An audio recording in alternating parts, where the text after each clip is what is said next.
ሰላም ጤና ይስጥልን የተወደዳችሁ የገበያ ግሎባል ተከታዮቻችን የዕለተ ማክሰኞ ነሐሴ 5 ቀን 2018 ዓ.ም ለዕለቱ የመረጥናቸው አዳዲስ ዓለም አቀፋዊ ዘገባዎቻችንን ይዘንላችሁ ቀርበናል። በቅድሚያም አርዕስቶቹን በአሜሪካና በኢራን መካከል ያለው ውጥረት ተባብሶ የቀጠለ ሲሆን ትራምፕ በኢራን ለተገደሉ የአሜሪካ ወታደሮችና ሰላማዊ ሰዎች ካሳ እንድትከፍል ጠይቀዋል። ሙሉ መረጃውን የምንነግራችሁ ይሆናል። በሊቢያ ትልቁና በቀን 120 ሺህ በርሜል ነዳጅ የማጣራት አቅም ባለው የዛዊያ የነዳጅ ማጣሪያ ላይ በተሰነዘረ የድሮን ጥቃት ከፍተኛ ቃጠሎ መከሰቱን የአገሪቱ ብሔራዊ የነዳጅ ኮርፖሬሽን አስታውቋል። ሙሉ መረጃውን በዝርዝር ይዘነዋል። ኢራን የመካን ስምምነት ስጋት አድርጋ እንደማትወስደው ገልጻለች። በሳውዲ አረቢያ፣ ቱርክና ፓኪስታን የተፈረመው ስምምነት ለቀጠናው ስጋት አይደለም ብላለች። ሙሉ መረጃውን እናጋራቸዋለን። እንዲሁም በኮሎምቢያ የደረሰው የመሬት መንቀጥቀጥ ያስከተለው ውድመት ወደ እናንተ የምናደርሰው ሌላው መረጃችን ነው። ወደ ዜናዎቹ አልፈናል።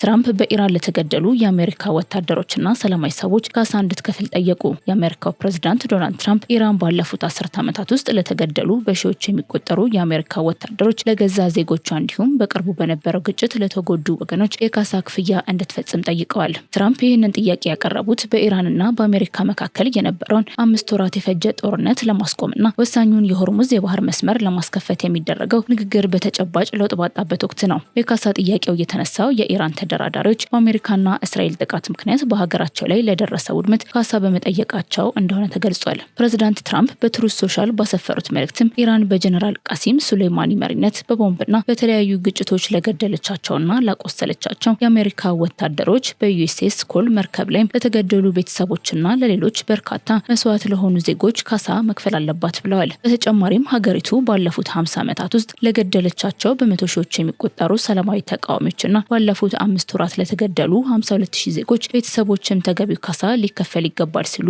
አጽንኦት ሰጥተዋል። ትራምፕ በመቀጠልም የካሳ ጥያቄውን አድማስ በማስፋት ኢራን በሊባኖስ፣ ሶሪያ፣ የመንና ጋዛ ለደረሱ ውድመቶችና የሰው ሕይወት እልፈት ጭምር ተጠያቂ መሆን አለባት ሲሉ አሳስበዋል። ይህ የትራምፕ የካሳ ጥያቄ ከኢራን መሪዎች ጋር የተጀመረውና በዓለም አቀፍ የነዳጅ ንግድ ላይ ከፍተኛ ተጽዕኖ እያሳደረውን የሆርሙዝ ሰርጥን ሰላም የማስጠበቅ ንግግርን የበለጠ ሊያወሳስበው እንደሚችል ተገምቷል። የሁኔታዎች መባባስና የነዳጅ ዋጋ መጨመር በአሜሪካ የመካከለኛ ዘመን ምርጫ ላይም በሪፐብሊካን ፓርቲ ላይ ጫና ሊፈጥር እንደሚችል የፖለቲካ ተንታኞች በመጠቆም ላይ ይገኛሉ።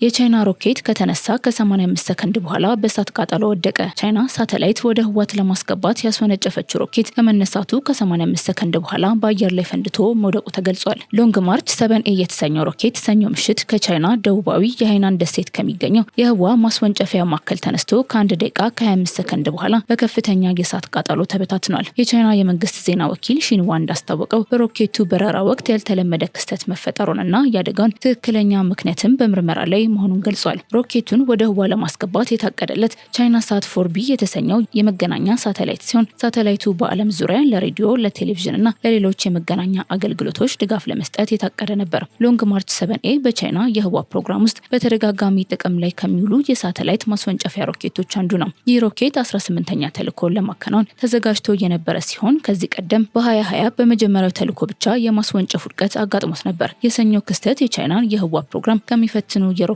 ውድቀቶች አንዱ ሆኗል ተብሏል። የሮኬቱ ውድቀት በቻይና የሚጠበቀውን ሌላ የህዋ ማስወንጨፊያ መርሃ ግብርም እንዲዘገይ ማድረጉን CNN ዘግቧል። በጃቹዋን የሳተላይት ማስወንጨፊያ ማዕከል ማክሰኞ ይካሄዳል ተብሎ የተጠበቀው ዙክዌ 3 የተሰኘው ሮኬት ማስወንጨፊያ መዘግየቱ ተሰምቷል። ቻይና በ2050 በህዋ ሳይንስ ዘርፍ የዓለም መሪ ለመሆን ሰፊ እቅድ ያላት ሲሆን ከአሜሪካ ጋር ዳግም ጥቅም ላይ ሊውሉ በሚችሉ ሮኬቶች፣ በጨረቃ ምርምርና ማስወንጨፍ ዘርፎች የህዋ ውድድሯን በማጠናከር ላይ ትገኛለች። የሮኬቱ ውድቀት ምክንያት በቻይና ባለስልጣናት በሚካሄደው ምርመራ ይፋ እስኪደረግ ድረስ የክስተቱ ዝርዝር ምክንያት አልታወቀም።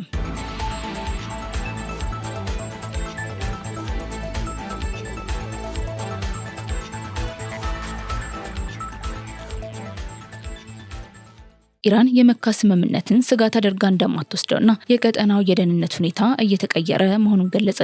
በሳውዲ አረቢያ፣ ቱርክና ፓኪስታን መካከል የተፈረመውን ታሪካዊው የመካ የጋራ መከላከያ ስምምነት ተከትሎ የኢራን መንግስት ስምምነቱን አሳንሶ እንደሚያየውና በእርሷ ላይ የቀጠና ስጋት እንዳልሆነ አስታውቃለች። በዚህም የኢራን የውጭ ጉዳይ ሚኒስቴር ቃል አቀባይ እስማኤል ባጋይ በሳምንታዊ ጋዜጣዊ መግለጫቸው ላይ እንደተናገሩት ኢራን ከቱርክ፣ ፓኪስታንና ሳውዲ አረቢያ ጋር ጥልቅ ሃይማኖታዊ፣ ጂኦፖለቲካዊና ታሪካዊ ግንኙነት ያላት በመሆኑ ስምምነቱ በቴሄራን ላይ የተነጣጠረ ነው ብሎ ለማሰብ የሚያስችል አሳማኝ ምክንያት የለም ብለዋል። ቃል አቀባዩ አክለውም ይህ ህብረት የቀጠናው ሀገራት ከምዕራባውያን በተለይም ከአሜሪካ የደህንነት ዋስትና ጥገኝነት በመውጣት የራሳቸውን ወታደራዊ አቅምና በክልላዊ ትብብር ላይ ለመተማመን የሚያደርጉት ትልቅ የፖሊሲ ማሳያ እንደሆነ ገልጸዋል። በመካ ከተማ የተፈረመው ይህ የሶስትዮሽ ስምምነት በሳውዲ አረቢያ፣ ቱርክ ወይንም ፓኪስታን ላይ የሚሰነዘር ማንኛውንም የተቃጣ ጥቃት በሶስቱም ሀገራት ላይ እንደተሰነዘረ ተቆጥሮ የጋራ መከላከያ ምላሽ እንደሚሰጥ የሚደነግግ ነው። ይህም የፓኪስታንን የኒውክሌር አቅም፣ የቱርክን የኔቶ አባልነትና የወታደራዊ ቴክኖሎጂ እድገት እንዲሁም የሳውዲ አረቢያን የፋይናንስና የጂኦፖለቲካዊ ተጽዕኖ በአንድ ላይ የሚያስተናብር ግዙፍ የቀጠናው ህብረት እንዲፈጠር አድርጓል። የኢራን ባለስልጣናት ስምምነቱን ዲፕሎማሲያዊ በሆነ መንገድ አሳንሰው ለማየት ቢሞክሩም በቴሄራን የሚገኙ የፖለቲካና የደህንነት ተንታኞች ግን ስጋታቸውን እየገለጹ ይገኛሉ። ተንታኞቹ እንደሚሉት ከሆነ ደግሞ የሳውዲ፣ ቱርክና ፓኪስታን ወታደራዊ ህብረት በመካከለኛው ምስራቅና በደቡብ እስያ ያለውን የኃይል ሚዛን ሙሉ በሙሉ የሚቀይር በመሆኑ ቴሄራን ሁኔታውን በከፍተኛ ጥንቃቄና በጥርጣሬ ልታየው ይገባል ማለታቸውን የኢራን ኢንተርናሽናል ዘግቧል።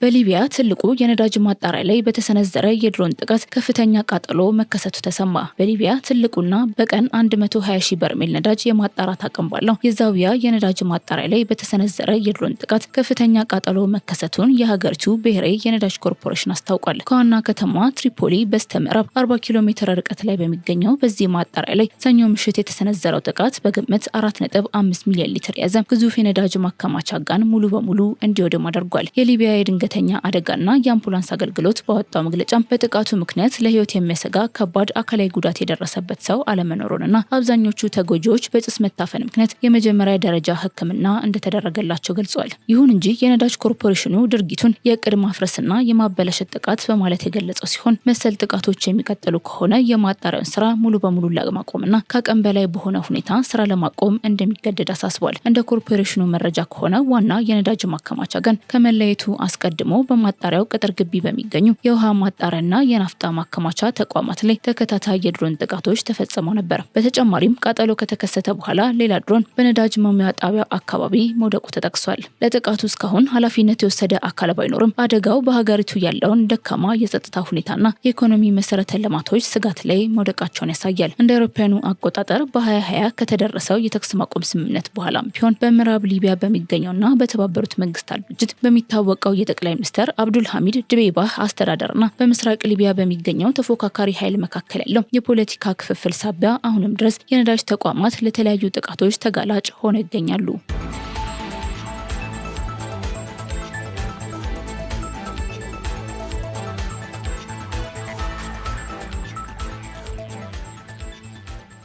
ሩሲያ የኤሌክትሮኒክስ መከታተያዎችን የሚበጣጥሱ አዳዲስ ኤፍፒቪ ድሮኖችን ይፋ አደረገች። የራሽያ የጦር መሳሪያ አምራቾች የጠላት የራዲዮና ኤሌክትሮኒክስ መገናኛ መጨናነቅን መቋቋም የሚችሉ አዳዲስ የኤፍፒቪ ጥቃት አድራሽ ድሮኖችን ይፋ አድርገዋል። እነዚህ ድሮኖች በጦርነት ቀጠናዎች ውስጥ የሚኖሩ ከፍተኛ ኤሌክትሮኒክስ ሞገድ እክሎችን ሰብረው በመግባት የተሰጣቸውን የጥቃት ግብ በትክክል ማከናወን የሚያስችላቸው የተሻሻለ የሴንሰርና የመገናኛ ስርዓት የተገጠመላቸው ናቸው።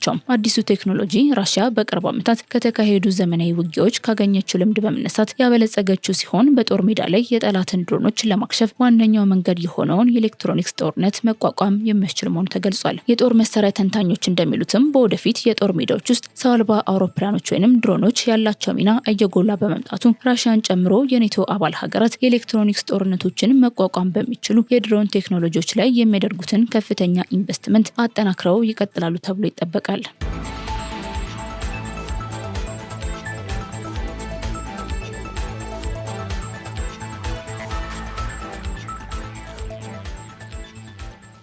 በኮሎምቢያ በደረሰ የመሬት መንቀጥቀጥ ቢያንስ 132 ሰዎች መሞታቸው ተገለጸ። በኮሎምቢያ ምዕራባዊ ክፍል ይህ ዘገባ እስከተጠናከረበት ጊዜ ድረስ 7.4 በሬክተር ስኬል የተመዘገበ ኃይለኛ የመሬት መንቀጥቀጥ በመከሰቱ ቢያንስ 132 ሰዎች ሲሞቱ 570 ሰዎች መጎዳታቸው ተገልጿል። የኮሎምቢያ ዋና ከተሞች ማህበር እንዳስታወቀው በአደጋው በርካታ ህንፃዎች የወደቁ ሲሆን የአደጋ ጊዜ ማዳን ስራዎችም በተለያዩ ከተሞች ተጠናክረዋል። የኮሎምቢያው ፕሬዝዳንት እንደገለጹት እስካሁን 1575 መኖሪያ ቤቶች ጉዳት ሲደርስባቸው 37 ቤቶች ሙሉ በሙሉ ወድመዋል። እንዲሁም 61 ህንፃዎች ሲወድሙ 18 የጤና ተቋማት፣ 52 የትምህርት ተቋማት፣ 17 የማህበረሰብ ማዕከላትና 18 መንገዶችም መጎዳታቸውን ገልጸዋል። የኮሎምቢያ መንግስት የአደጋውን ምላሽ ለማጠናከርና የተቋማትን የአደጋ ጊዜ አቅም በተቀናጀ መልኩ ለመጠቀም የሀገር አቀፍ የአደጋ ሁኔታ አውጇል። አደጋው ከሳን ሆሴ ዴል ፓርማ ከተማ በስተ ምስራቅ 5 ኪሎ ሜትር ርቀት ላይ ሲከሰት የመንቀጥቀጡ ምንጭ 107 ኪሎ ሜትር ጥልቀት ላይ እንደነበረ ተገልጿል። ከዋናው መንቀጥቀጥ በኋላም 5 በሬክተር ስኬል የተመዘገበ የመሬት መንቀጥቀጥ ተመዝግቧል። በማኒዛሌስ ከ32 በላይ ህንፃዎች ሙሉ በሙሉ ወይንም በከፊል መውደቃቸው ሲገለጽ በከተማዋ የትምህርት እንቅስቃሴም ታግዷል። የኮሎምቢያ የሲቪል አቪዬሽን ባለስልጣን እንዳስታወቀውም የካሊ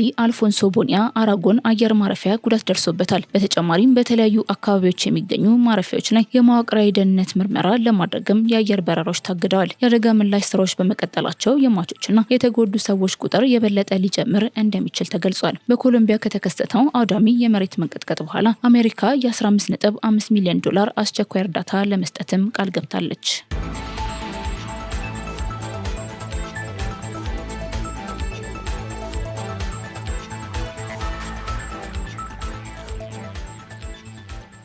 ውድ የገበያ ግሎባል ተከታዮቻችን ለዕለቱ ያዝናቸው ዓለም አቀፍ የዘገቦቻችን እነዚህን ይመስላሉ። መልካም ቀን ይሁንላችሁ።